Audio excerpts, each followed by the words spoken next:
আগে তোমার মুখের দাঁত কয়টা ছিল? 32টাই ছিল। সানায়ার বায়ানিয়াম জাহের তাওহীদ নওয়াজের সানায়া সামনের উপরে নিচে উলিয়া সুফলা 4টা, সানায়ার চতুর্পার্শ্বে 4টা, রাবায়ার চতুর্পার্শ্বে 4টা দাঁড়ালো দাঁত আছে। আনিয়াবের চারপাশে 4টা আছে। জাওয়াহিকের চারপাশে উপরে নিচে 3টা করে 3 4 12টার নাম তাওয়াহেন। একবারে কোয়ালের সাইডের দাঁত গুলিরে বলে নওয়াজিজ। আমার 32টা দাঁত হয়েছিল, এখন 20 বছর পরে কয়টা আছে? 20 বছরে 20টা শেষ, রয়েছে মাত্র 12টা। রে যুবক, আজ থেকে 20 বছর আগে তোমার চোখের পার কেমন ছিল? কয় আমি চশমা ছাড়া সামনে দিয়ে চাইলে যত মাইল দূরে একটা গ্রাম দেখা যাইতো আমি সুন্দর করে দেখতে পাইতাম। এখন কি অবস্থা? এখন 2000 পরে চশমা লাগাইও আমার শেষ বয়সের ছেলে আর প্রথম বয়সের নাতি, এরা 2 জন সমান। আমি মাঝে মাঝে নাতিরে আব্বা বলে ডাকি আর ছেলের নাতি বলে ডাকি। এখনো চিনি না কোনটা আমার নাতি কোনটা আমার ছেলে। আজ থেকে 20 বছর আগে তোমার গায়ের শক্তি কেমন ছিল? আমি 2 মনের ওজন নিল আমার কাছে মাত্র 20 কেজি মনে হতো, 10 কেজি মনে হতো।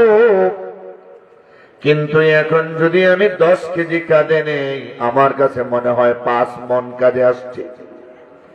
একটা একটা করে যখন ফেরেশতা বিবরণ দেয়, সবগুলির জবাব দেওয়ার পরে ফেরেশতা এবার ডাকতে বলে, যুবক, তোমার মাথার চুলগুলি একদিনে সাদা হয় নাই, দীর্ঘদিনে আস্তে আস্তে আস্তে আস্তে সাদা হয়েছে। 1 বছরে তোমার 20টা দাঁত পড়ে নাই, দীর্ঘ 20 বছরে তোমার 20টা দাঁত পড়েছে। মাথার একটা চুল পাকছে, এটাই তোমার মরণের চিঠি। তোমার মুখের একটা দাঁত পড়ছে, এটাই তোমার চিঠি। তোমার চোখের পাওয়ার কমছে, এটাই তোমার মরণের চিঠি। তোমার কানের শ্রবণ শক্তি কমছে, এটাই তোমার মরণের চিঠি। তোমার বডির শক্তি কমছে, এটাই তোমার মরণের চিঠি। কত চিঠি তুমি পাইলা রে যুবক? একটা চিঠিরও জবাব দেও নাই।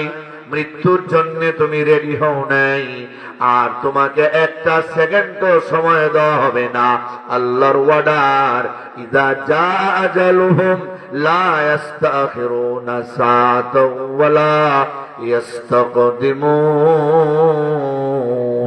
মৃত্যুর সময় আইসা গেলে 1 মিনিটও সময় দেওয়া হবে না, 1 মিনিটও আগে নেওয়া হবে না। যখন ওই টাইম হবে তখন ওই আমি আল্লাহর হুকুমে নিয়ে যেতে হবে। সুবহানাল্লাহ। সময় দেওয়া হবে নাকি কেউ রে? কত চিঠি আপনি আমার মধ্যে আসতেছে কিনা বলেন? আমরা কয়জনে জবাব দিতেছি? বালিশে মাথা লাগাইয়া একটু চিন্তা করেন। কেউ আমরা জবাব দেওয়ার পথে নাই। এইভাবে তো হায়াতটা একদিন চলে যাবে। কোন দিন আমরা মরবো আমরা কেউ জানি না। কয়দিন দুনিয়াতে থাকবো আমরা তাও জানি না। ঠিক নি না? ঠিক না? বিদ্যাসাগর নদী পথে যাইতেছে, সুকুমার রায়ের একটা কবিতা, 16 আনাই মিশে এই কবিতার নাম। বিদ্যে বুঝাই বাবু মশাই চলে শখের বোঠে, মাঝিরে কয় বলতে পারিস সূর্য কেন উঠে। এরকম একটা কবিতা আছে, পড়ছেন কিনা কেউ জানি না, আছে না? নদী পথে যাইতেছে আর মাঝিরে প্রশ্ন করতেছে, মাঝিরে বলতো দেখি আকাশে সূর্য কেন উঠে, বলতো দেখি চাঁদটা কেন বাড়ে কমে, নদীতে জোয়ার ভাটা কেন আসে। মাঝি কয় নৌকা চালানো ছাড়া, সৌর বইটা ছাড়া আর নৌকা ছাড়া আমি কিচ্ছু বুঝি না। আমারে প্রশ্ন করে অযথা লজ্জা দিয়েন না স্যার। আমাকে প্রশ্ন করে অযথা লজ্জা দিয়েন না।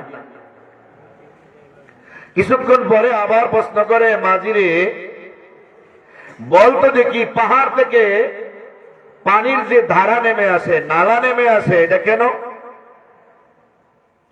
বলতো দেখি সাগরের পানি লবণাক্ত হয় কেন? স্যার আমি এটাও জানি না, আমাকে মাফ করেন। আহারে, আগের প্রশ্নের উত্তর না দেওয়ার কারণে তোর জীবনের 4 আনাই নষ্ট করে দিলে, এখনের প্রশ্নের উত্তর যাস না, জীবনের 8 আনাই নষ্ট করে দিলে। 3 নম্বর প্রশ্ন করছে, বলতো দেখি চাঁদ সূর্যে গ্রহণ লাগে কেন? আকাশের চুরুটাকে নীল দেখা যায় কেন?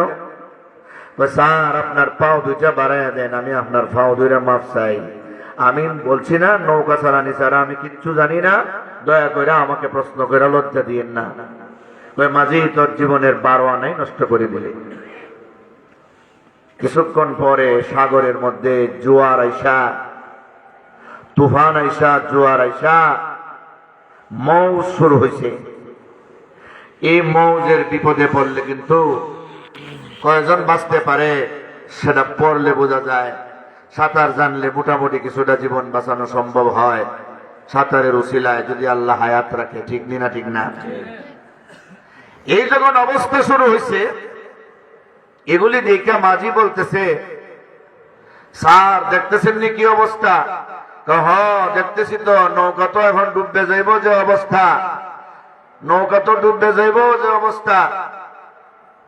মাঝি বলতেছে, সাঁতার জানেন তো? না রে, সাঁতার জানি না। মাঝি এবার ডাক দে বলে, ও রে বিদ্যাসাগর, আমাকে তুমি 3 ধরনের প্রশ্ন করেছ, আকাশ নিয়া, জমিন নিয়া, সাগর নিয়া, চন্দ্র সূর্য নিয়া, এগুলি উত্তর আমি জানি না। এই জন্য বলছো আমার জীবনের 12 আনা নষ্ট হয়ে গেল, 4 আনা দিয়ে আমি কি করব?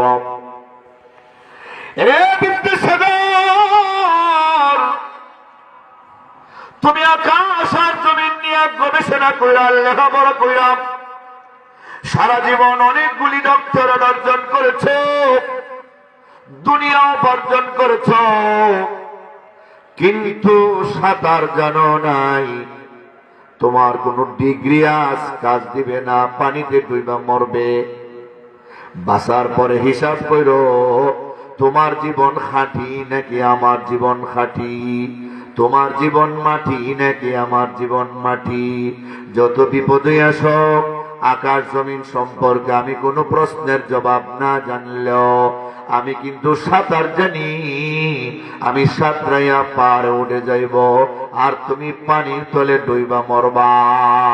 ঠিক তেমনি ভাবে দুনিয়ার লাইনে বহু ব্যবসায়ী আছে, বহু ব্যাংকের ম্যানেজার আছে, বহু অ্যাডভোকেট আছে, ম্যাজিস্ট্রেট আছে, চাকরিজীবী আছে। এরা আখিরাতের লাইনটারে ভালোবাসে না, আলেম ওলামারে ভালোবাসে না, মসজিদ মাদ্রাসারে ভালোবাসে না, ওয়াজ তাফসীরে ভালোবাসে না। এরা খালি আখিরাত নিয়ে পাগল, এরা আল্লাহ বিল্লাহ নিয়ে পাগল, এরা রমজান নিয়ে পাগল, এরা শাবান আর রজব নিয়ে পাগল, এরা মসজিদ মাদ্রাসা নিয়ে পাগল। এদের জীবনটা তো 12 আনাই নষ্ট করে দিল, 4 আনা দিয়ে কি করবে? আর এরা দুনিয়া উপার্জন কইরা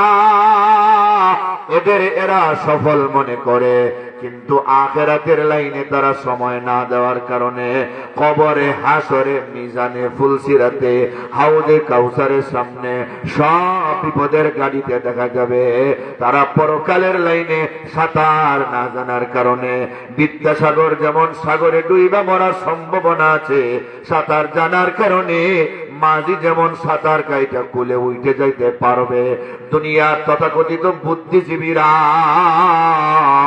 পরকালের লাইনে আমল না থাকার কারণে দুনিয়াতে যতই বড় হোক জাহান্নামের আগুন থেকে বাঁচতে পারবে না।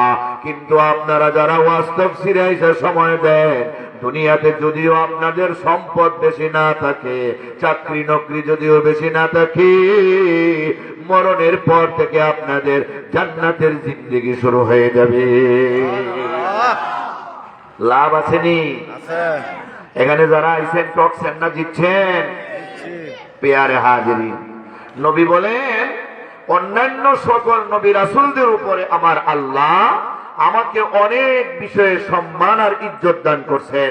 তার মধ্যে বুখারী শরীফের এক হাদিসে নবী বলেন, ফুদ্দিলতু আলাল আম্বিয়া বিসিত্তিন উতিতু জাওয়ামিআল কালিম ওয়া নুসিরতু বিররুবি মাসিরাতা শাহরিন ওয়া উহিল্লাত লিয়াল গনাইম وجعلت لي الأرض مسجدا وطهورا وأرسلت إلى الخلق كافة وختم بي النبيون الله أكبر বলেন। ও দুনিয়ার মানুষেরা শুনো, আমার আল্লাহ 6টা বিষয়ে আমারে প্রাধান্য দিয়েছেন, সম্মানিত করেছেন, আর কোন নবী রাসূলকে এগুলি দান করেন নাই। 1 নম্বরে আল্লাহ আমাকে জাওয়ামিউল কালিম দান করেছেন, উত্তম একটা ভাষা দিয়েছেন। আমি শব্দ বলি কম, অর্থ বুঝাই বেশি। অল্প শব্দ দিয়া বেশি কথা আমি বুঝাইতে পারি। বহু মানুষ আছে 5 মিনিটের কথারে লম্বা করে 5 ঘন্টায় বলে, আর বহু লোক আছে 5 ঘন্টার কথারে মাত্র 5 মিনিটে বুঝিয়ে দিতে পারে। ঠিক না বেঠি? নবী বলেন এই বৈশিষ্ট্যটা আল্লাহ পাক আর কোন নবী রাসূল দেয় নাই, এটা কেবল মাত্র আল্লাহ আমাকে দান করেছে। 2 নম্বর ওয়া নুসিরতু বিররুবি মাসিরাতা শাহরিন, আমার চেহারায় আল্লাহ এমন একটা ভয় সৃষ্টি করে দিয়েছে বেঈমান কাফেরদের জন্য। ওরা 1 মাসের রাস্তা দূরে থেকে আমার চেহারা দেখলে ভয়ে তরতর করে কাঁপে। তাই বলে কি আমার নবীর চেহারা বিশ্রী ছিল নাকি, কালো ছিল নাকি? না না না, আমার নবী আপনার নবী এমন সুন্দর, নবীর মতো সুন্দর মানুষ পৃথিবীতে আর কেউ আসবে না। নবী বলেন আনা মালিহুন ওয়া আখি ইউসুফু সাবিহুন, আমি হলাম লাবণ্যময় সুন্দরের অধিকারী, আমার ভাই ইউসুফ ছিল ফ্যাকাশে সুন্দরের অধিকারী। ইউসুফের সুন্দরে আর আমার সুন্দরে কত ব্যবধান। আম্মা জান আয়েশা বলেন লওয়াহি জুলাইখা লাউ রাআইনা জাবিনাহু লাআসারনা বিত্তাকতিস সুদূর আলাল ইয়াদি। দুনিয়ার মানুষের রে, ও দুনিয়ার মানুষেরা, ইউসুফের সৌন্দর্য আর আমার নবীর সৌন্দর্যে কেমন ব্যবধান।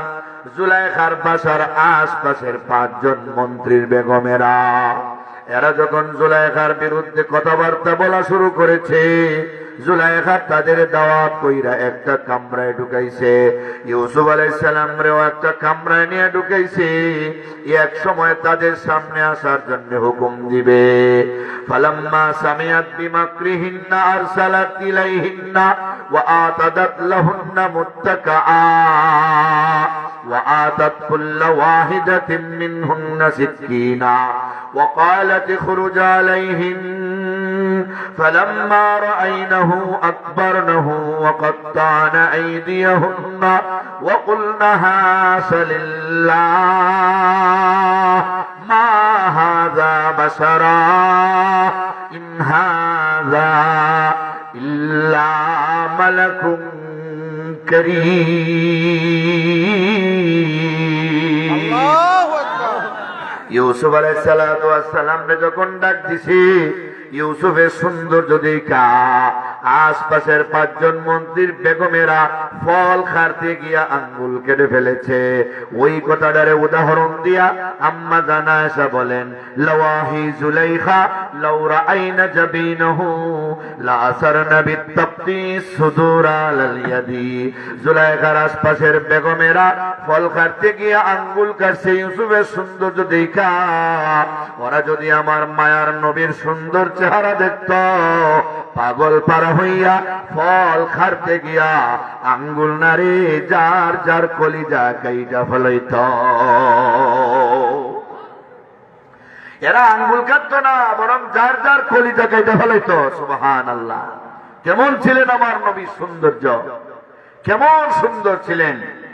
কবি হাসান বলেন, ওয়া আহসানু মিনকা লাম তারা কাত্তু আইনি ওয়া আজমালু মিনকা লাম তালিদিন নিসা খুলিকতা মুবাররাআম মিন কুল্লি আইবিন কাআন্নাকা কাদ খুলিকতা কামা তাশা।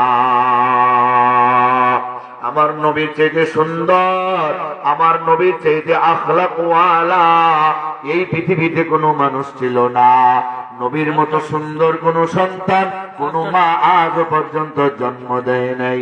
আম্মা জান আয়েশা আরো বলেন, লানা শামসুন ওয়ালিল আফাকে শামসুন ওয়া শামসি আফজালু মিন শামসিস সামা ফা ইন্না শামসান নাসি তাতলু বাদা ফাজরিন ওয়া শামসি তাতলু বাদাল ইশা। দুনিয়ার মানুষের রে, আকাশের যেমন একটা সূর্য আছে, আমি আয়েশারও একটা সূর্য আছে। আকাশের সূর্য উদয় হয় দুনিয়ার আসমানে পূর্ব দিকে, দিন আইসা সূর্যের আলোটা আরো একটু বাড়ায় দেয়।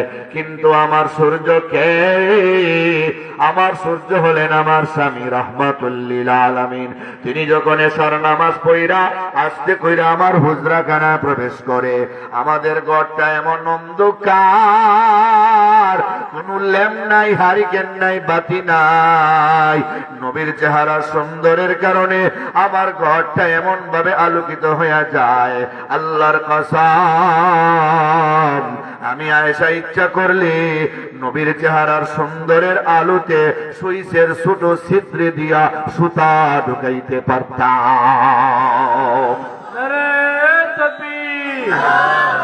দ্বীন ইসলাম, ইসলামী মহাসম্মেলন, হযরত মাওলানা মুফতি আফতাবুজ্জামান মুস্তাফী সাহেব, নারে তাকবীর।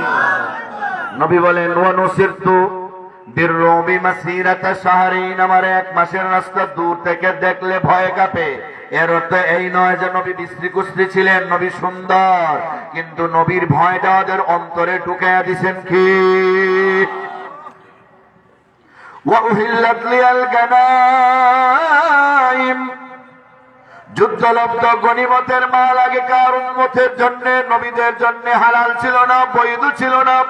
নবী বলেন, আমার জন্য, আমার উম্মতের জন্য আল্লাহ এটা হালাল করে দিয়েছেন। কোটি কোটি টাকার সম্পদ বেঈমান কাফেরদের মাইরা পিঠাইয়া দৌড়াইয়া ওরা যখন পলায়ন করে চলে যাবে, যেই সম্পদটা পিছনে রেখে যাবে সবগুলির নাম গনিমতের মাল। এই গনিমতের মালের মালিক আল্লাহ এবং তার রাসূল। আল্লাহ এবং তার রাসূলের হুকুমে তার উম্মতের জন্য কিয়ামত পর্যন্ত আল্লাহ হালাল করে দিয়েছে।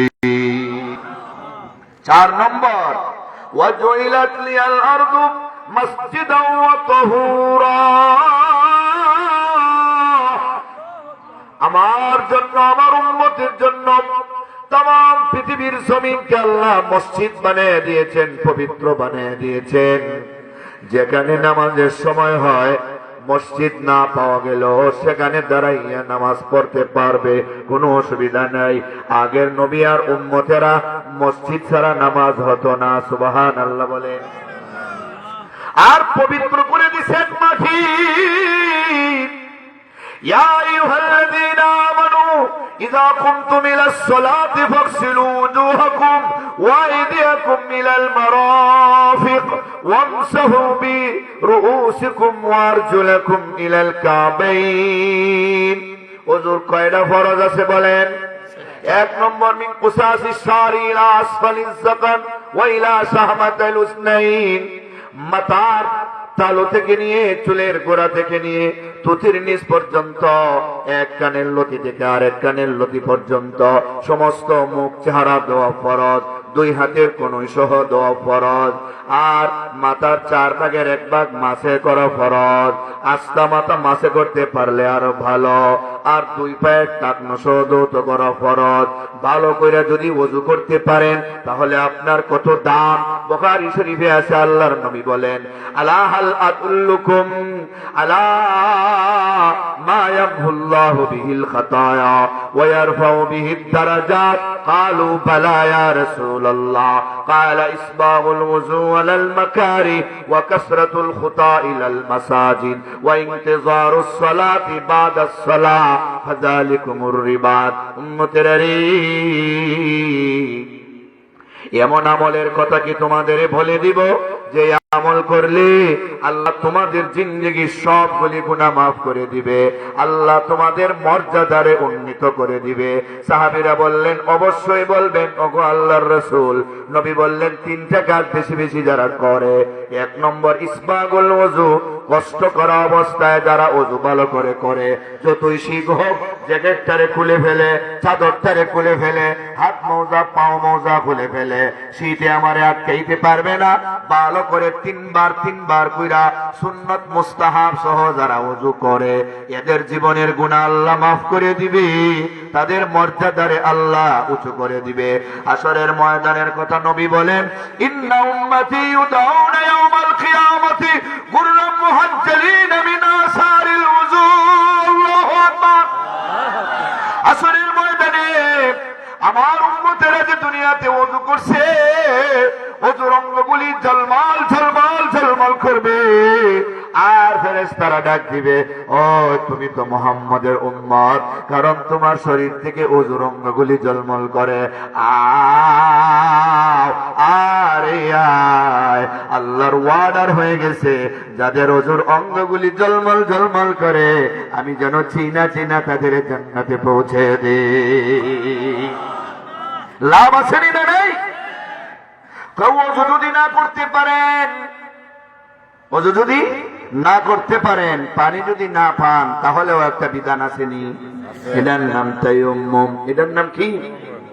হ্যাঁ, فإن لم تجدوا ماء فتيمموا صعيدا طيبا فإن لم تجدوا ماء أي فإن لم تستطيعوا على استعمال الماء। তুমি যদি পানি ব্যবহারের সামর্থ্যবান না হও, পানি আছে মগর জ্বর খুব বেশি, ঠান্ডা খুব বেশি, ডাক্তার নিষেধ করছে পানি ব্যবহার করলে ঠান্ডা নিউমোনিয়া বেড়ে যাব, আছে নিয়ম।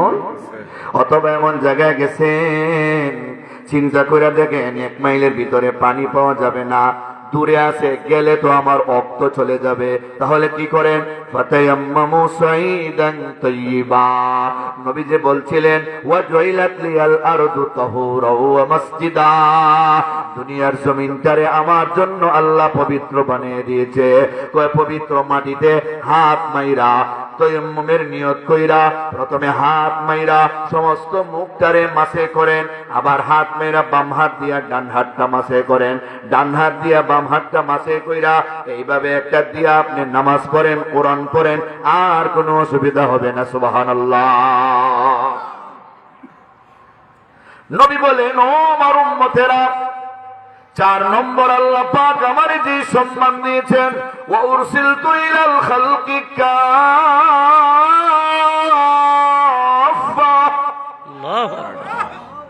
আগের নবীরা একটা গ্রামের জন্য দায়িত্বশীল ছিলেন, একটা ইউনিয়নের জন্য দায়িত্বশীল ছিলেন, বড় জোর একটা থানা অথবা একটা জেলার জন্য দায়িত্বশীল ছিলেন। এর বাইরে ওনার নবুয়তি চলবে না, এর বাহিরে উনি দাওয়াত দিতে পারবে না, বাহিরে উনি দাওয়াত দিতে পারবে না। বাহিরের জন্য আরেকজন নবী আছেন, এক যুগে অসংখ্য নবী আছেন, আর ওনার মেয়াদ ছিল, উনি যতদিন দুনিয়াতে থাকবেন ততদিন চলবে, এরপরে আর দাওয়াত চলবে না, উম্মতের উপরে কোনো দায়িত্ব থাকবে না, আরেক নবী আসবে। নবী বলেন, উম্মতের রে, আমি নবী মুহাম্মদুর রাসূলুল্লাহ রে মহান আল্লাহ একটা নির্দিষ্ট এলাকার জন্য পাঠান নাই। আমার নবুয়তিটা সারা দুনিয়া ব্যাপী, সারা আলম ব্যাপী। আল্লাহ হলেন রব্বুল আলামিন। যত জগৎ আছে সব জগতের পালনেওয়ালা রব। আমি হলাম রাহমাতুল লিল আলামিন। যত জগৎ আছে সবার জন্য আমি রহমত এবং নবী। আর কোরআন হইল হুদাল লিল আলামিন, গোটা জগৎবাসীর জন্য হেদায়েত। সুবহানাল্লাহ। আল্লাহ হলেন রব্বুল আলামিন, নবী হলেন রাহমাতুল লিল আলামিন, কোরআন হইল হুদাল লিল আলামিন। সুবহানাল্লাহ বলেন। আলামিন বলতে যত জগৎ আমরা জানি আর না জানি সব জগতের রব আল্লাহ, সব জগতের নবী আমাদের নবী মুহাম্মদুর রাসূলুল্লাহ। সব জগতের হেদায়েতের জন্য একটাই কিতাব, মহাগ্রন্থ আল কোরআন। জুড়ে বলেন সুবহানাল্লাহ। সন্দেহ আছে নাকি? নবী বলেন আমার নবুয়তি সব নিয়ম সীমানা কতটুকু, কতদিন চলবে? আমি নবী দুনিয়া থেকে চলে গেল আমার নবুয়তির পাওয়ার থাকবে। আমি নবী দুনিয়াতে চলে গেল আমার কোরআনের পাওয়ার থাকবে। ওই কোরআনটা কিয়ামত পর্যন্ত চলবে। সুবহানাল্লাহ। 6 নম্বর বলেন وختم بي النبيون। আমারে আল্লাহ শেষ নবী বানিয়ে পাঠাইছেন। আমার পরে আর কোন নবী দুনিয়াতে আসবেন না। ঠিক না ঠিক? ঈসা নবী আসবেন, উম্মত হয়ে আসবেন, আমাদের কোরআন অনুযায়ী চলবেন, ওনার ইনজিল কিতাব নিয়ে চলবেন না। সুবহানাল্লাহ বলেন। শেষ নবী, এই 6 বিষয়ে আল্লাহ আমারে প্রাধান্য দিয়েছেন। এটা এক হাদিস গেল। 2 নম্বর নবী বলেন ফুযিলতু আলাল আম্বিয়া বিসনাইন আল মিরাজ ওয়াস শাফাআহ। আল্লাহু আকবার বলেন। মনোযোগ দিয়ে বলবেন, এই মানে শুনবেন। 1 নম্বর, আমাকে আল্লাহ মেরাজ দিয়ে সম্মানিত করছেন, যেটা আর কোন নবী রাসূলকে দেন নাই।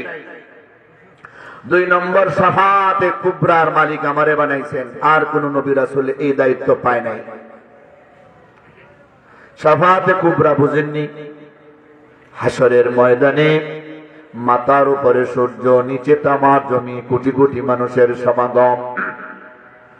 সামনে পিছনে ডাইনে বামে সই পরিমাণ জায়গা ফাঁকা থাকবে না। নবী রাসূলেরা পর্যন্ত বাঁচাও বাঁচাও বলে কানবেন, আল্লাহ আমারে বাঁচাও, আমারে বাঁচাও। একমাত্র আমাদের নবী উম্মতের চিন্তা করবেন, আল্লাহ আমার উম্মতদের বাঁচাও। সুবহানাল্লাহ। হাসরের ময়দানে বড় কঠিন, মাথার উপরে সূর্য, নিচে তামার জমি, কোটি কোটি মানুষের সমাগম। সামনে পিছনে সুই পরিমাণ জায়গাও ফাঁকা থাকবে না। সূর্যের তাপে মানুষের মাথার মগজগুলি গলে যাবে রে ভাই। মানুষের অবস্থা খারাপ। আপনজনেরা আপনজন থেকে পলায়ন করবে। يوم يفر المرء من أخيه وأمه وأبيه وصاحبته وبنيه لكل امرئ منهم يومئذ شأن يغنيه। আল্লাহু আকবার। একজন আরেকজনকে পাত্তা দিবে না। আল্লাহ প্রশ্ন করবেন, লিমানিল মুলকুল ইয়াউম। বলো রে বিচারকেরা, পয়গম্বরেরা, ওলি আব্দালার গৌস কুতুবেরা, নারী পুরুষ, যুবক যুবতী, আবাল বৃদ্ধ বনিতারা, ওরে শিক্ষিত মূর্খরা, ওরে প্লেনের ড্রাইভার আর রিক্সার ড্রাইভার, সব ড্রাইভারেরা, ও দুনিয়ার বিচারপতিরা, বলো রে আজকের দিনের বিচারের মালিক কে? কেউ কোন জবাব দিবে না ডরাইয়া। কোন জবাব দিব? বিপদেরই পরে যাই। কেউ যখন কোনো জবাব দিবে না, আমার আল্লাহ নিজেই প্রশ্নকারী হয়ে জবাব দিবেন, লিল্লাহিল ওয়াহিদিল কাহ্হার। মহাপরাক্রমশালী, মহাশক্তিধর আমি আল্লাহ আজকের বিচারের মালিক। আজ আমার পক্ষ থেকে আলাদা কোনো দয়া নাই। যার একটা মাত্র নেকি বেশি পাবো তারে আমি জান্নাতে দিব, যার একটা মাত্র গুনাহ বেশি পাবো তারে আমি জাহান্নামে জ্বালাইব। ওই কঠিন হাসরের ময়দানে মাত্র একটা দিন আল্লাহ সূরাতুল বাকারার 281 নম্বর আয়াতে বলেন, ওয়াত্তাকু ইয়াওমান তুরজাউনা ফীহি ইলাল্লাহ সুম্মা তুওয়াফফা কুল্লু নাফসিম মা কাসাবাত ওয়া হুম লা ইউযলামুন। তোমরা ভয় করো ওই দিনকে, যেই দিন তোমরা আল্লাহর কাছে হাজিরা দিবা। ওই একটা দিন রে ভয় করো। ভাই একদিন কত লম্বা, তার মেয়াদ কত? সূরা সাজদার 1 আয়াতের শেষ অংশে আল্লাহ বলেন, ফি ইয়াউমিন কানা মিকদারুহু আলফ সানাতিন মিম্মা তাউদ্দুন। ওই একটা দিন হবে দুনিয়ার গণনা অনুযায়ী 1000 বছরের সমান। সুবহানাল্লাহ। সূরা মারিজের আয়াতের শেষ আল্লাহ বলেন, ফি ইয়াউমিন কানা মিকদারুহু 50 আলফ সানা ফাসবির সবরান জামিলা ইন্নাহুম ইয়ারাউনাহু বাঈদা ওয়া নারাহু করিবা। আল্লাহু আকবার বলেন। ওই দিনটা হবে তোমাদের দুনিয়ার গণনা অনুযায়ী 50,000 বছরের সমান। তাহলে তো 2 আয়াতে টক্কর লেগে গেল। এক আয়াতে 1000 বছরের সমান, আর এক আয়াতে 50,000 বছরের সমান। এটা কেমনে হয়? আসলে কোনো টক্কর নাই, দিনটা একদিনই। ব্যাখ্যা দিলেই বুঝবেন। কয়টা গুনাহগারের গুনার পরিমাণ কম বেশ হওয়ার কারণে তাদের কাছে দিনটাও কম বেশি মনে হবে। গুনাহগার যদি হাই লেভেলের হয়, মনে করবে একটা দিন আজকে 50,000 বছরের সমান লাগতেছে। গুনাহগার যদি আরেকটু নিম্ন লেভেলের হয়, তার কাছে মনে হবে 40,000 বছরের সমান। আর একটু নিম্নের হলে তার কাছে মনে হবে 30,000 বছরের সমান। আর একটু নিম্ন লেভেলের গুনাহগার হলে তার কাছে মনে হয় 20,000 বছরের সমান। একবারে নিম্ন লেভেলের হলে তার কাছে মনে হবে 1000 বছরের সমান। নবী বলেন, উম্মতেরা রে, কিন্তু তোমরা যারা তাকওয়াওয়ালা, তোমরা যারা নামাজি রোজাদার, তোমরা যারা মসজিদওয়ালা মাদ্রাসাওয়ালা, মসজিদের সঙ্গে যাদের সম্পর্ক, আজান শোনার পরে যারা মসজিদে দৌড় মারো, তোমরা ওয়াজ তাফসিরে যারা আসো, মাদ্রাসার সঙ্গে যারা সম্পর্ক রাখো, আলেম ওলামার সঙ্গে যারা সম্পর্ক রাখো, টুপি লাগাও, পাঞ্জাবি লাগাও, দাড়ি রাখো, হকের সাথে আছো, বাতিলের গায়ে যারা লাথি মারো, তোমাদের আল্লাহওয়ালাদের জন্য ওই হাসরের ময়দানটা কত সময়ের মনে হবে? কয়েকটা ওয়াক্ত নামাজ পড়তে যে কয় মিনিট সময় লাগে, মাত্র কয়েক মিনিট মনে হবে। সুবহানাল্লাহ। ওই কঠিন হাসরের ময়দানে কষ্ট সহ্য করতে না পাইরা সবাই যাবে বাবা আদমের কাছে। ও আমাদের আব্বা, আল্লাহর কাছে আপনি বইলা বিচার শুরু করেন, আমাদের তো আর সহ্য হয় না। আমরা যদি জান্নাতি হই, আল্লাহ যেন আমাদের জান্নাতে দিয়ে দেয়। আমরা যদি জাহান্নামী হই, আল্লাহ যেন আমাদের জাহান্নামে দিয়ে দেয়।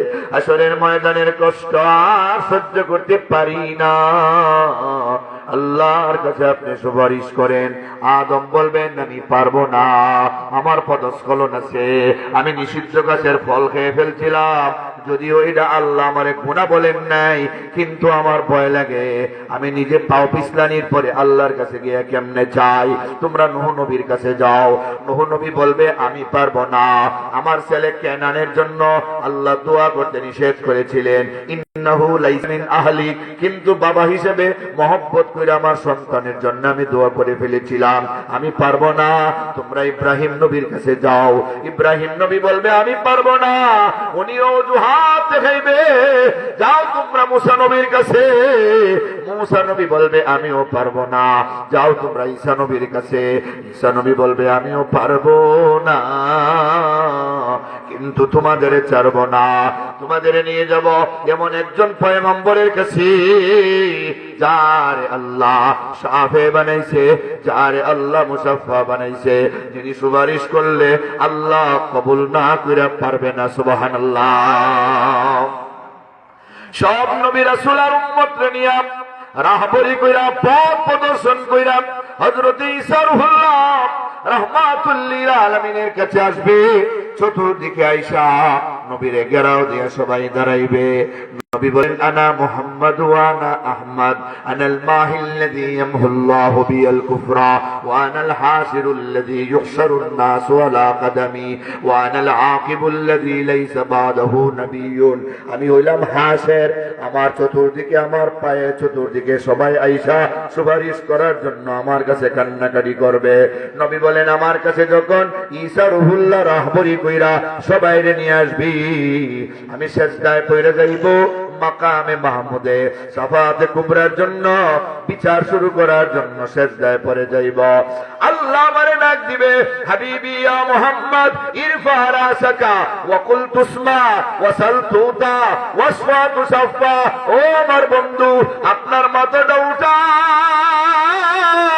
সবাই বলেন আল্লাহু আকবার। ও আমার বন্ধু, আপনার মাথা উঠান, আপনি আর কাঁদবেন না। আপনি দুনিয়াতে কম কাঁদবেন নাই, তায়েফের জমিনে বেঈমান কাফেরেরা আপনারে মারতে মারতে আপনার শরীর রক্তাক্ত করে ফেলেছে। ছোট ছোট বাচ্চাদের পাত হাতে দিয়ে আপনার পিছনে লেলিয়ে দিয়েছে। ওরা আপনারে কত মারছি, আপনার পাটা একবারে চট লেগে গেছে। মায়ার নবী গো, উহুদের ময়দানে আপনার দান্দান শহীদ করেছে। বেঈমান কাফেররা আপনার রাস্তায় কাটা পুঁতে রেখেছে, বিষ খাওয়া মারতে চাইছে, কত যে চোখের পানি আপনারে জড়াইছে। আপনার বাবার এলাকা মক্কায় আপনারে থাকতে দেয় নাই, আপনার এখান থেকে বাহির করে দিছি। মদিনার লোকেরা আপনারে আপন করছে, মদিনায় যাইয়াও আপনার শান্তি হয় নাই।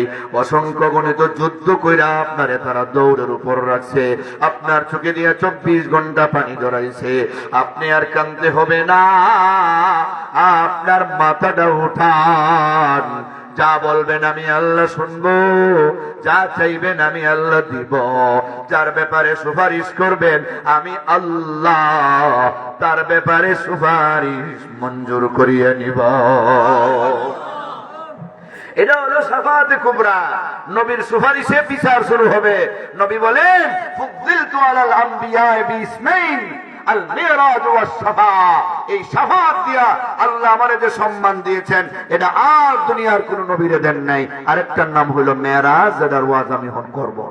এখনো কিন্তু করি নাই, শুধু আপনাদের একটু ভূমিকা দিয়া একটু জায়গা টানছি। বুঝেননি আপনারা? আল্লাহ, ভূমিকা দিয়া জায়গা টানছি। মেয়ারা যখন শুরু হইব, শেষ পর্যন্ত আমার সঙ্গে আছেন তো, নাকি আমারে ফলে যাইবেন গা? হ্যাঁ, প্রিয়ারে হাজিরিন, নবী বলেন মেরাজ আল্লাহ আমারে সম্মান দিয়েছেন মেরাজের মাধ্যমে, এটা আর কেউরে দেন নাই। মেরাজের ঘটনাটা অনেক লম্বা, মেরাজের ঘটনাটা অনেক গুরুত্বপূর্ণ। এটা বিশ্বাস করার মতো না, কিন্তু বিশ্বাস করতেই হয়, কারণ ঘটনাটা ঘটাইছেন কে? আরো জোরে বলেন। এই জন্যই তো ঘটনা বর্ণনার শুরুতে আল্লাহ একটা শব্দ ব্যবহার করছেন, সকল প্রশ্নের জবাব একটা শব্দ দিয়ে দিচ্ছেন, সুবহানাল্লাহ বলে। সুবহানাল্লাযী আসরা বিআবদিহি লাইলাম মিনাল মাসজিদিল হারাম ইলাল মাসজিদিল আকসা الذي باركنا حوله لنريه من آياتنا إنه هو السميع البصير। الله أكبر। সুবহান শব্দ বলছেন, অসম্ভব থেকে মহাপবিত্র যিনি, তিনি কে? আল্লাহ। মেরাজের কাহিনী যখন নবী আয়েশা বেঈমান কাফেরদের কাছে বর্ণনা করেন, তখন বেঈমান কাফেররা কয় এতদিন মনে করছিলাম মোহাম্মদ পাগল, এখন দেখি মোহাম্মদ মহাপাগল। নাউজুবিল্লাহ, জোরে কর নাউজুবিল্লাহ।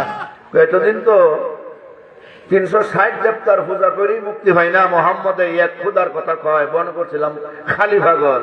আর এখন আইসা কয় রাইতের অল্প সময়ে 7 আসমান 7 মহাশূন্য সিদরাতুল মুনতাহা শরীফুল আকলাম আরশে আজিম সব ভ্রমণ কইরা বাইতুল মুকাদ্দাস সব বেরাইয়া রাইতের অল্প সময়ে চলে আসছে। এটা তো কোশ্চিন কালেও সম্ভব হয় না। শত সহস্র মাইল দূরে রাইতের সামান্য অংশে কেমনে যাবে? কয়েক মাস তো লাগে মক্কা থেকে মদিনা যাইতে। মক্কার বাইতুল্লাহ পড়ছে সৌদি আরব, আর বাইতুল মুকাদ্দাস পড়ছে সিরিয়ার ফিলিস্তিন। কথা বলেন ঠিক কিনা? মোহাম্মদে কয় কি? তাহলে তো মোহাম্মদ মহাপাগল, মোহাম্মদ একটা মাজনুন। নাউজুবিল্লাহ। আবু বকর রাদিয়াল্লাহু তাআলা আনহুর কাছে গিয়ে বলে, বেঈমানেরা, ও আবু বকর, তুমি যে মোহাম্মদের সাথ ধরছো, মোহাম্মদের সঙ্গ পাইছ, আর কতদিন থেকে গাল মন্দ শুনবা? তোমার মোহাম্মদ এতদিন যা বলতো মনে করতাম স্বাভাবিক পাগল, আজকে আইসা বলে মোহাম্মদ নাকি মেরাজ করছে, মক্কা থেকে নাকি বায়তুল মুকাদ্দাস গেছে রাইতের সামান্য অংশে, অথচ কয়েক মাসের রাস্তা। ওই সময় তো আর প্লেন ছিল না, হেলিকপ্টার ছিল না, হাইটা উটের উপর সোয়ার হইয়া, ঘোড়ায় সোয়ার হইয়া কত নদী সাগর পাড়ি দিয়ে এক দেশ থেকে আরেক দেশ, ভৌগোলিক দিক থেকে অনেক দূরের ব্যবধান। এটা কিভাবে সম্ভব? আবার কয় আসমান গেছে। তোমার নবী মোহাম্মদে বলে, দুনিয়ার জমিন থেকে প্রথম আসমান 500 বছরের রাস্তা, প্রথম আসমান থেকে দ্বিতীয় আসমান 500 বছরের রাস্তা, প্রতি 2 আসমানের মাঝখানের মহাশূন্যটা 500 বছরের রাস্তা, প্রত্যেকটা আসমানের পুরুটা গাড়াই আরো 500 বছরের রাস্তা, এরপরে সিদরাতুল মুনতাহা, এরপরে শরীফুল আকলাম, এরপরে আরশে আজিম। এত অল্প সময়ে কেমনে সম্ভব? এবার বলো, এখন কি তুমি মোহাম্মদ তারে পাগল বলবা না? এখন কি তুমি মোহাম্মদের সঙ্গ ছাড়বা না? হযরত আবু বকর ডাকতে বলে, রে পৃথিবীর বেঈমানেরা শুনো,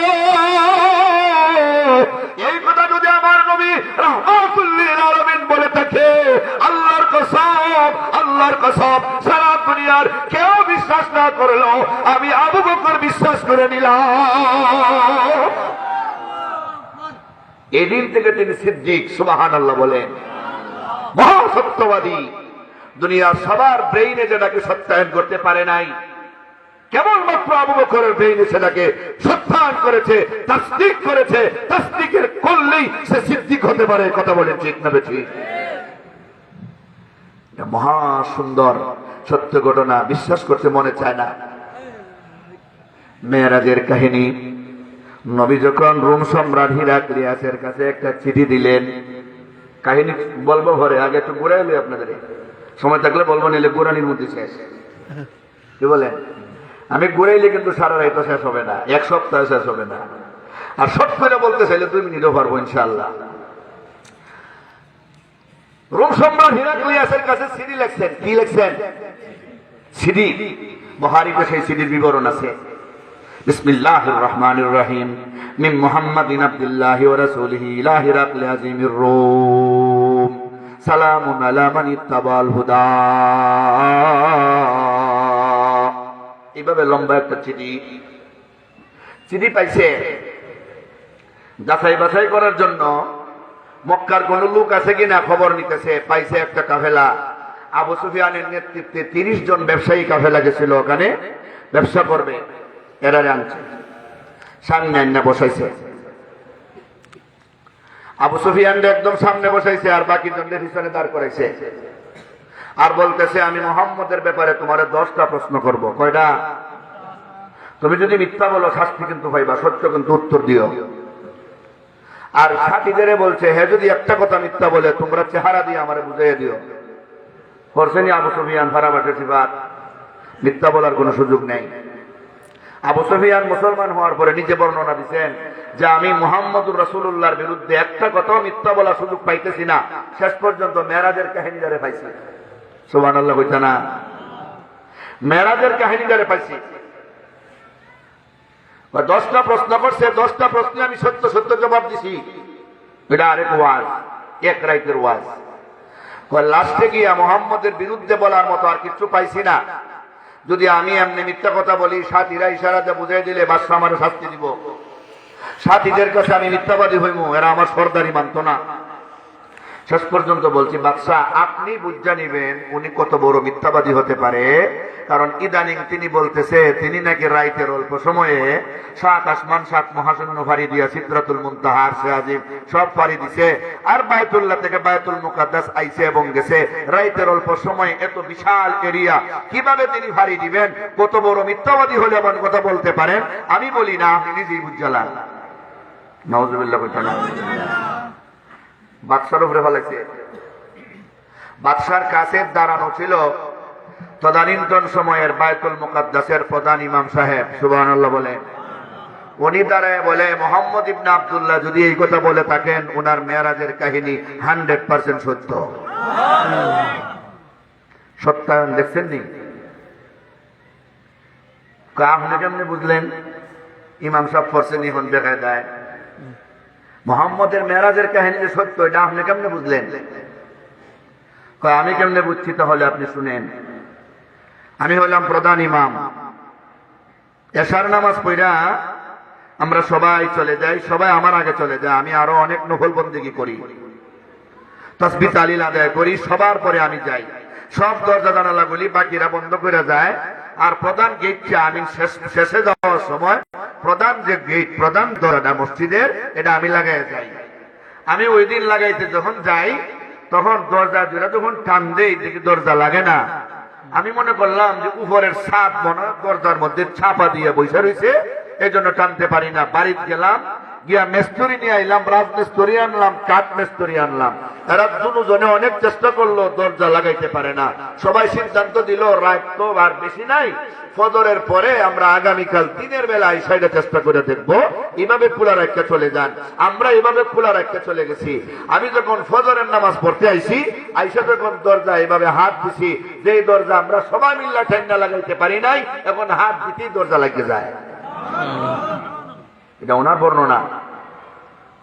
তখন আমি বুঝতে পারলাম এই দরজাটারে আল্লাহ আটকে রাখছেন, কারণ এই দরজার ভিতরে দিয়া 1,24,000 পয়গম্বর এই মসজিদে ঢুকবেন, মুহাম্মদুর রাসূলুল্লাহ ঢুকবেন, ওনার মেরাজের ঘটনা হবে, এখানে তিনি ইমামতি করবেন।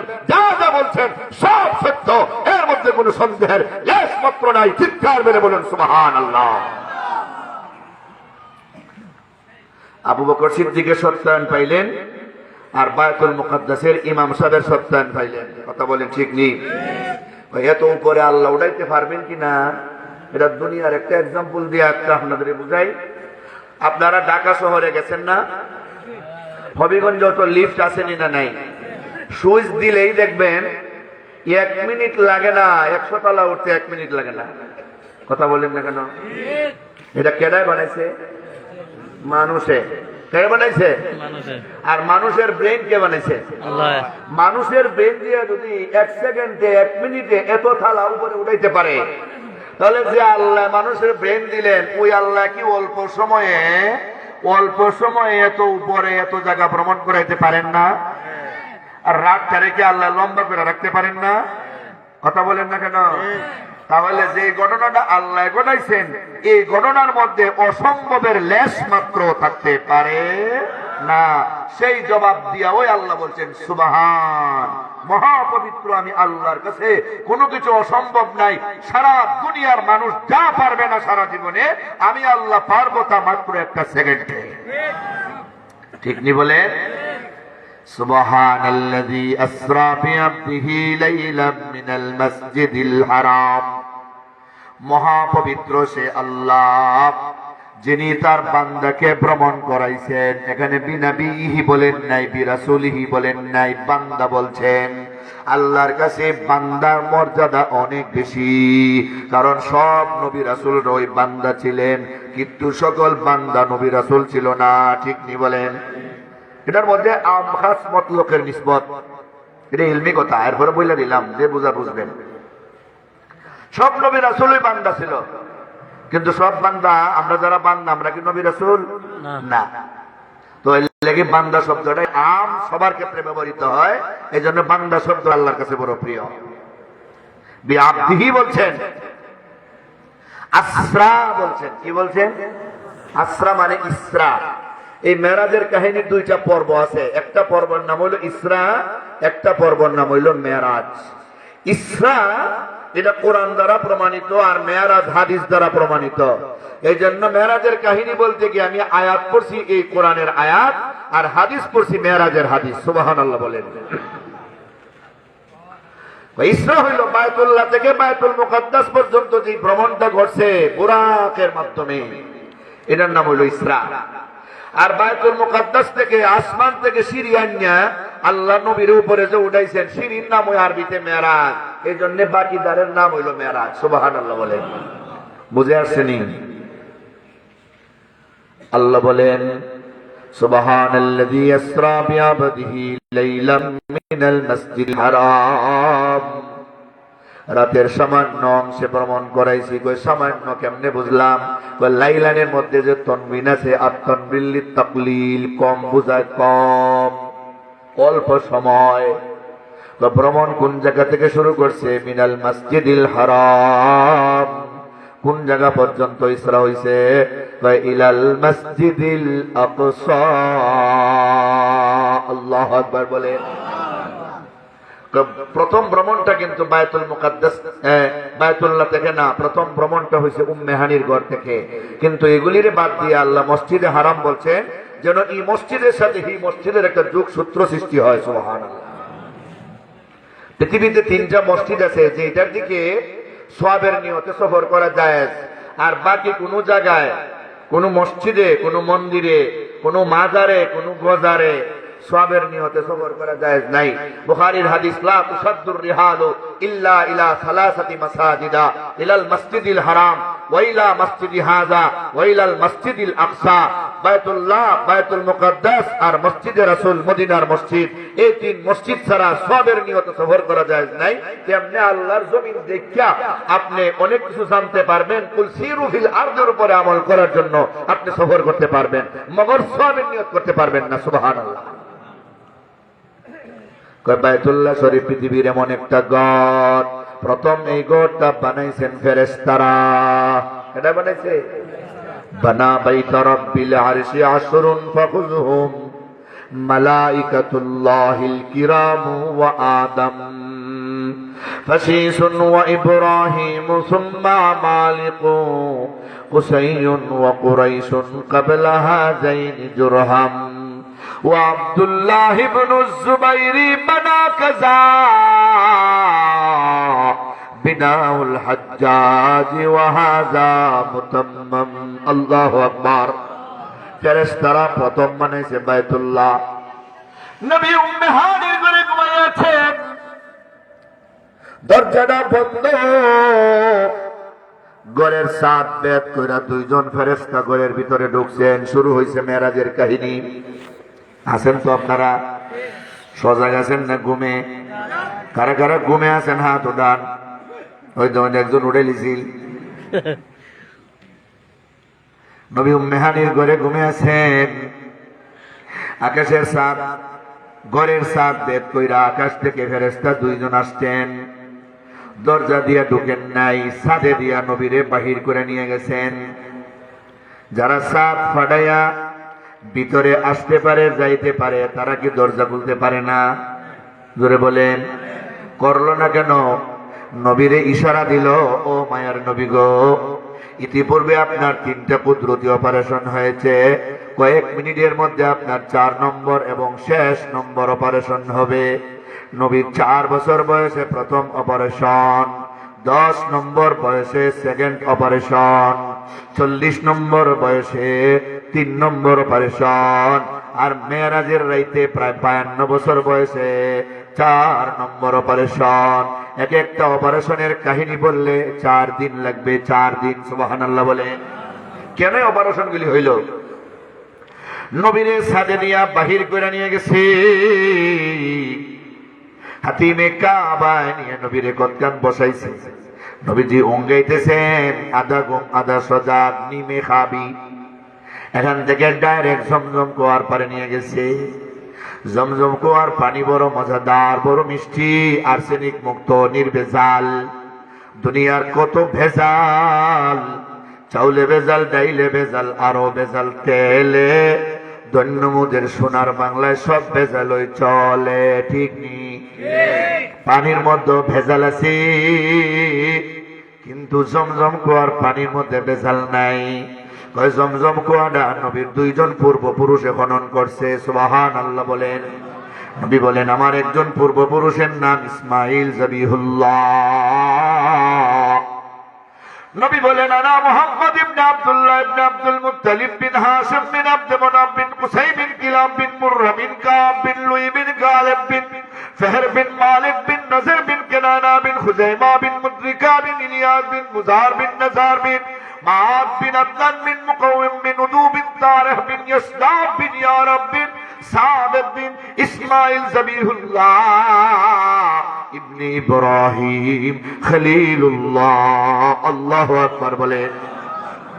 নবীর পূর্বপুরুষ ইসমাইল জবিহুল্লাহ, ওনার মা হাজেরা পানির জন্য সাফা মারওয়া 7 চক্কর দিলেন। হঠাৎ করে চাইয়া দেখেন শিশু ইসমাইলের পায়ের আঘাতে পানির ফোয়ারা বের হইছে, পানি বাহির হইতেছে। এটাই হইল জমজম কুয়া। সুবহানাল্লাহ। হাজার হাজার বছর পর্যন্ত ওই জমজম কুয়াটা পানি চাপার ভিতরে পড়েছিল, কিন্তু নবীর ডাইরেক্টলি দাদা আব্দুল মুত্তালিব হাতিমে কাবায় ঘুমায় আছেন। আর স্বপ্নে দেখলেন 3 দিন উপর্যপরি ইফির তয়বা ইফির বাররা ইফিরিল মাজনুনা। তয়বা খনন করো, বাররা খনন করো, মাজনুনা খনন করো। 3টা নাম 3 দিনে বলছে। উনি প্রশ্ন করলেন এগুলি কি? জবাব নেই। 4 নম্বর দিনে ইফির জমজম, জমজম খনন করো। কি সেই জমজম? ওই তোমার পূর্বপুরুষ ইসমাইল জবিহুল্লাহর পায়ের আঘাতে খনন কিন্তু সেই কুয়াটা, এটা কিয়ামত পর্যন্ত বাকি থাকবে। মাঝখানে কয়েক হাজার বছর বন্ধ হয়ে গিয়েছিল, আবার তোমার মাধ্যমে সেটা চালু করতে চাই। আব্দুল মুত্তালিব স্বপ্নের কথা এলাকার মুরব্বীদের বললেন। এরা কয় মাথা পাগল নাকি, কিসের কুয়ার কিসের জমজম? কেউ রাজি হয় না। একটা মাত্র ছেলে, ওনার নাম হারেস। হারেস নিয়ে তিনি জমজম কুয়া খনন করতে লাগলেন। তিনি মাটি কাটেন আর মাথায় বোঝা বহন করে হারেসের মাটি নিয়ে সরায়। ওনার একটা মাত্র সন্তান কষ্ট কইরা উনি জমজম কুয়া 3 দিন পর্যন্ত খনন কইরা 3 দিনের মাথায় গিয়া পানি যখন এইভাবে বাইর হইছে, উনি নারায়ে তাকবীর দেওয়া শুরু করছে। সুবহানাল্লাহ। আর কেউ ওনারে সাথে নাই, সাহায্য করে নাই। বাইতুল্লাহর চৌকাঠে দুইটা তিনি আল্লাহর কাছে মান্নত করছে, আল্লাহ ভালো কাজ করার জন্য আমার কোনো সহযোগী নাই, মাত্র আমার একটা ছেলে। তুমি যদি আমার 10টা ছেলের বাবা বানাও, আমি একটা ছেলে তোমার রাস্তায় কোরবানি করে দিব। আল্লাহ একে একে দীর্ঘদিনের ভিতরে ওনারে 10টা ছেলে দান করলেন। হারেস, জুবায়ের, হাজাল, জেরার, মুকাওয়িম, আবু লাহাব, আব্বাস, হামজা, আবু তালিব, আব্দুল্লাহ। সুবহানাল্লাহ বলেন। কয়টা হইল? 10টা। জমজম কুয়া খনন করলেন দুজন নবীর বংশের লোক। ঠিক নি বলেন? নবী আবার বলেন আনা ইবনু জাবিহাইন, আমি 2 জবাইকৃত প্রাণী, 2 জাবিহুল্লাহর সন্তান। এক জাবিহুল্লাহ ইসমাইল জাবিহুল্লাহ, আরেক জাবিহুল্লাহ আব্দুল্লাহ জাবিহুল্লাহ। ইসমাইলকে কুরবানি করার জন্য তার বাবা ইব্রাহিম স্বপ্নে দিকে বলছিলেন, ক্বালা ইয়া বুনাইয়া ইন্নী আরা ফিল মানাম আন্নী আযবাহুকা ফানজুর মাযা তারা। ও আমার সন্তান, আমি স্বপ্নে দেখছি তোমারে কুরবানি করি, তুমি রাজি কিনা?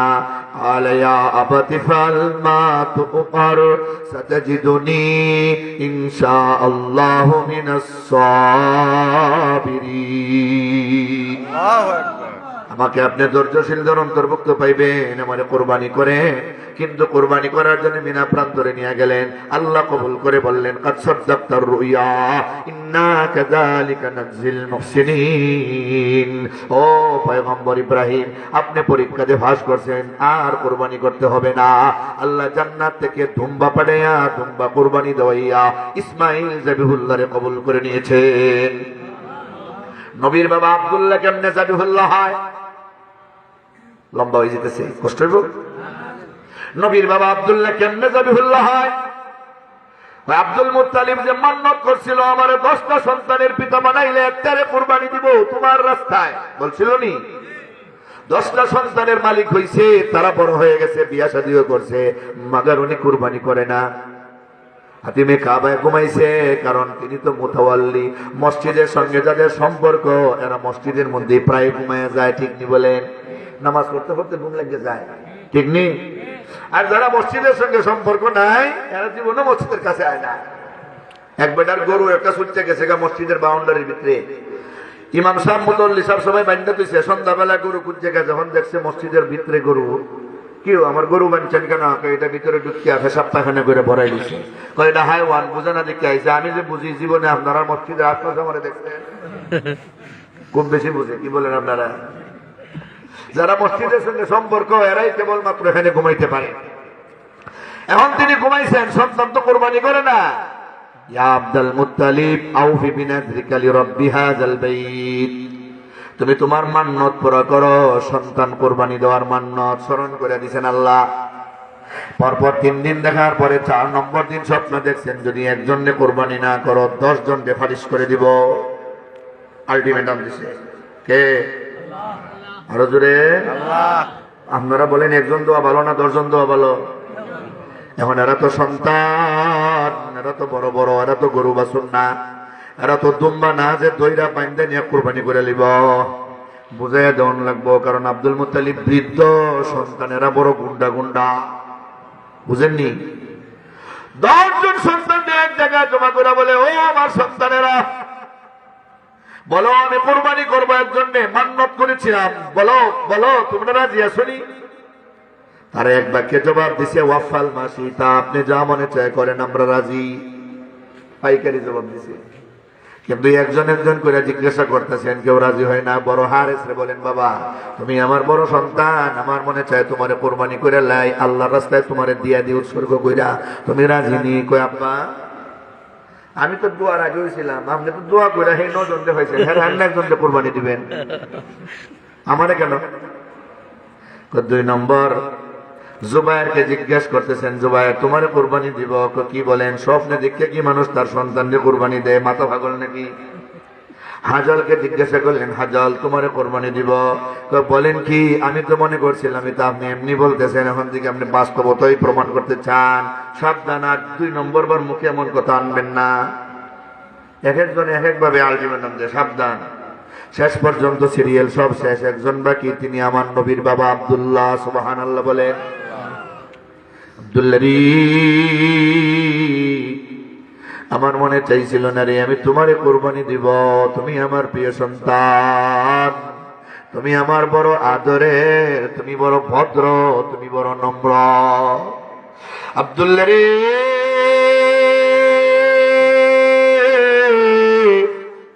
কিন্তু নিরুপায় হইয়া আমি তোমার পথে আসলাম তোমারে কোরবানি দেওয়ার জন্য, বলো কি করব? আব্দুল্লাহ বহু জবাব দিলেন, যেই জবাবটা ইসমাইল জবিহুল্লাহ দিয়েছিলেন, ইয়া বাতি ফাল মা তুমার সাতাজিদুনি ইনশাআল্লাহ মিনাস সাবিরিন।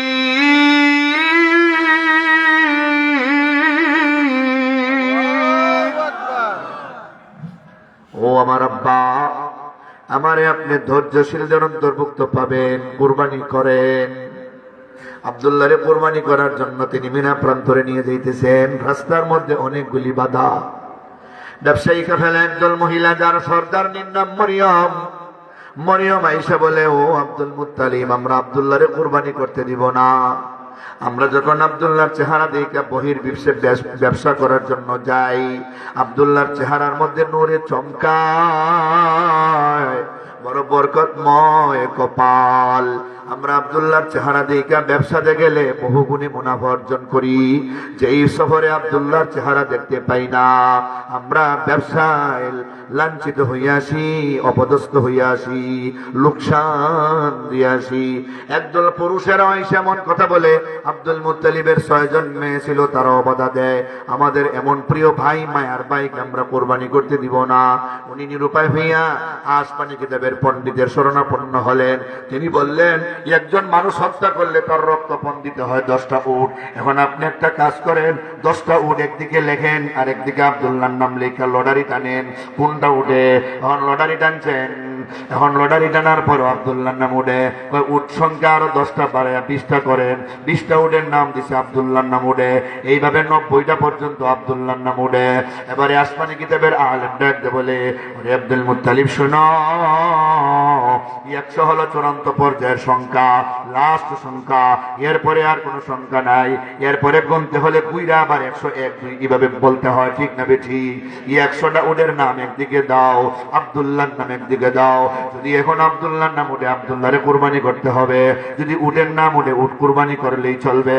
এবারে 100টা উটের নাম দিয়া পর 3বার লটারি টান দিছে, আব্দুল্লাহর নাম উঠে নাই, উটের নাম উঠছে। সুবহানাল্লাহ। আব্দুল মুত্তালিবে 100টা উট কুরবানি দিয়া সন্তান আব্দুল্লাহরে বাঁচাইয়া দিয়েছেন। ইসমাইল জবিহুল্লাহরে আল্লাহ বাঁচাইছেন জান্নাত থেকে দুম্বা পাঠাইয়া, আর আব্দুল্লাহ নবীর ডাইরেক্ট বাবারে আল্লাহ বাঁচাইছেন নবীর দাদা আব্দুল মুত্তালিবের 100 কুরবানি দিয়া। সুবহানাল্লাহ। এই জন্য নবীজি বলছেন, আনা ইবনু জাবিহাইন, একটা শব্দের ব্যাখ্যা দেখছেন নিকটখান লম্বা, কিন্তু শর্ট করে বলছি মাত্র। তাহলে জমজম কুয়াটা নবীর বংশের মানুষের পক্ষ থেকে খনন করা। ওই জমজম কুয়ার পারে নিয়ে জিব্রাইল নামাইছে। কোথায় নিয়ে নামাইছে? জমজম কুয়ার পারে। জমজম কুয়ার পারে।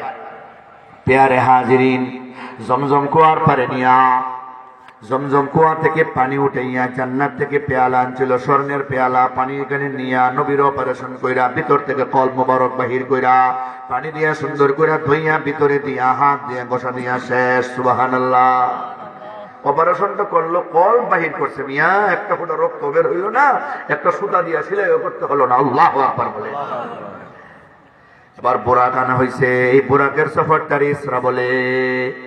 বারকন মানে বিজলি, তার চলন গতিটা চোখ দিয়ে চাইলে যা দেখা যায়, এক কদমে এত জায়গা যাইতে পারে। আবিয়াদু মিনাল লাবান, দেখতে দুধের চাইতে আরো বেশি সুন্দর, দুধের চাইতে আরো বেশি সাদা।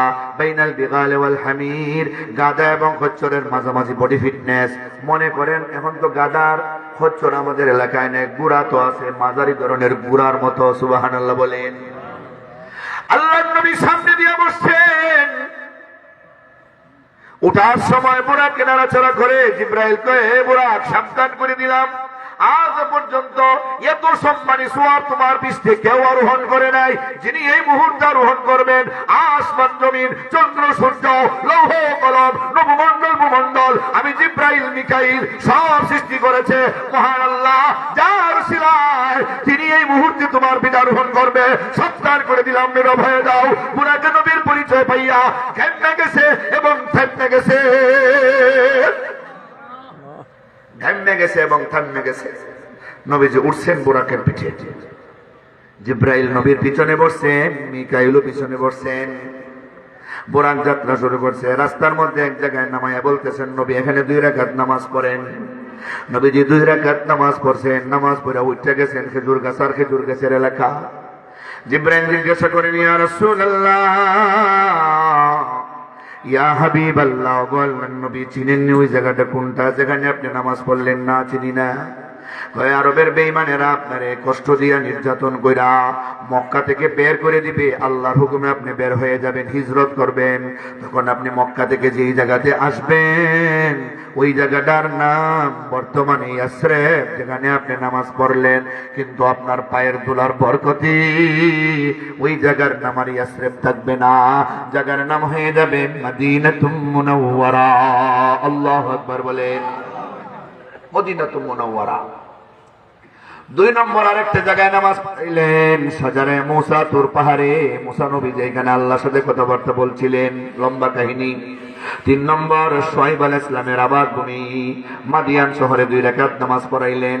4 নম্বরে ঈসা নবীর জন্মস্থান। এক একটা স্থানের পরিচয় দিলে 1 ঘন্টা লাগবে কমপক্ষে ওয়াজ করতে। এইভাবে নামাজ পড়াইয়া বায়তুল মুকাদ্দাস নিয়ে গেলেন। বাহিরে বুরাকটারে বাইদা ভিতরে গেলেন, যে দেখেন 1,24,000 পয়গম্বরের আত্তাহিয়াতুর সুরতে বসা। নবীর সামনে দেওয়ার জন্য সামনের জায়গাটা ফাঁকা, মেহরাবটা খালি। নবী সামনের দিকে যাইতে চায় না। জিব্রাইল বলে, ইয়া রাসূলুল্লাহ, আপনি মেহরাবে ঢুকেন, 2 রাকাত নামাজের ইমামতি করবেন। নবী বলেন আমার লজ্জা লাগে, বাবা আদম, বাবা ইব্রাহিম, উলুল আজমি মিনার রাসূলদের রাইখা আমি কেমনে সামনে যাই?